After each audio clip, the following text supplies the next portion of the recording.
In this podcast episode, Peter O'Sullivan, a leading expert in musculoskeletal pain, shares his insights on chronic pain, particularly chronic lower back pain. He explores the psychological and emotional components of pain, the importance of movement and confidence in recovery, and the need to debunk common myths surrounding back pain. O'Sullivan emphasizes a holistic, patient-centered approach to pain management that empowers individuals to regain control over their lives and fosters hope for recovery. O'Sullivan emphasizes the importance of hope in the context of chronic pain. He believes that many individuals suffering from chronic pain feel a sense of despair, often believing they must simply endure their condition. Chronic pain, particularly chronic lower back pain, is a leading cause of disability worldwide, affecting approximately 20% of the population. O'Sullivan highlights that while many people experience back pain at some point in their lives, the majority of cases resolve over time. However, a significant subset of individuals experiences persistent pain, which can severely impact their quality of life. O'Sullivan explains that back pain is particularly debilitating because it affects fundamental movements essential for daily activities.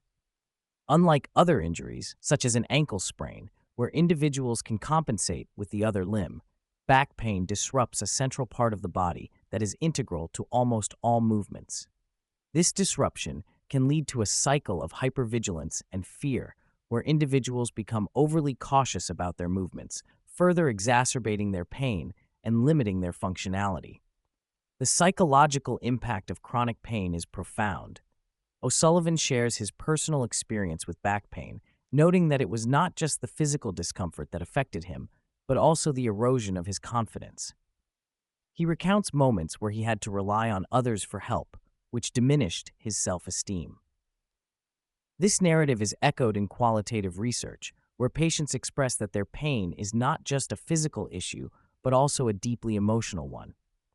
The fear of re-injury and the anxiety surrounding pain can lead to avoidance behaviors, which ultimately contribute to a decline in physical and mental health. O'Sullivan distinguishes between population research, which examines large groups to identify trends and predictors of pain, and qualitative research, which focuses on individual experiences. Both types of research are crucial for understanding chronic pain. Population studies reveal that chronic pain often emerges during times of stress or fatigue, while qualitative studies provide insight into the personal narratives of those suffering from pain. This dual approach helps to paint a comprehensive picture of the chronic pain experience. In a significant editorial published in the British Medical Journal, O'Sullivan and his colleagues debunk several myths about back pain. One prevalent myth is that lower back pain is usually indicative of a serious medical condition. In reality, only about 1% of cases are associated with serious underlying issues. Most back pain is not linked to any identifiable pathology, and many individuals with degenerative changes in their spines do not experience pain. Another myth is that poor posture is a primary cause of back pain.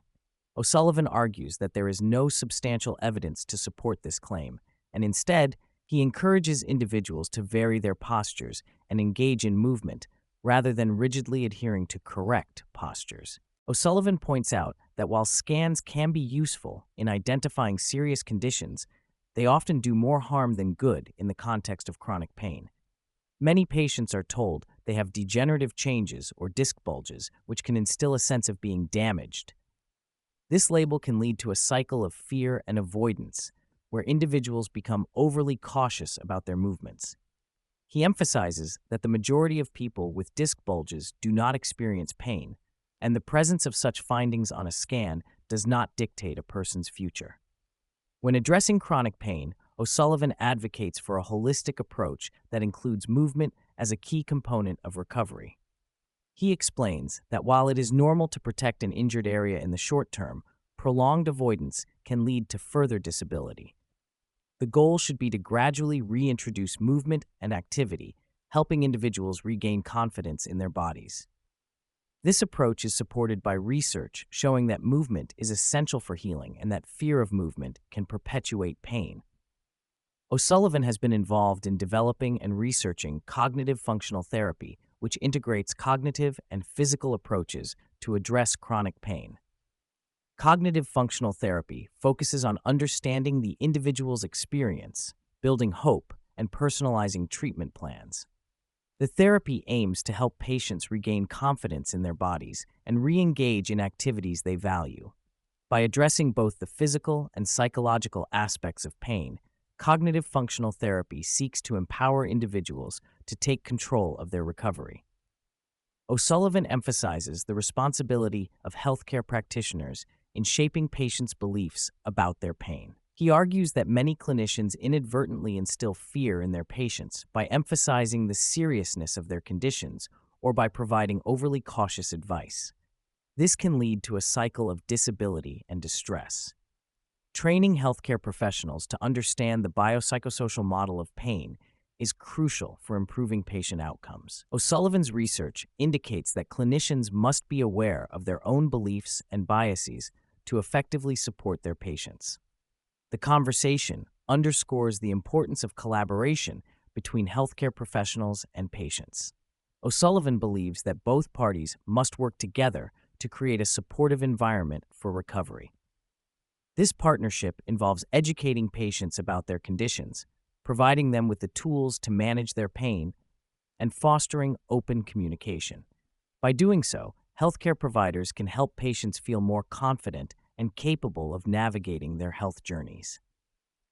O'Sullivan highlights the importance of building confidence in patients. Many individuals suffering from chronic pain feel lost within the healthcare system, often experiencing a series of failed treatments that lead to despair.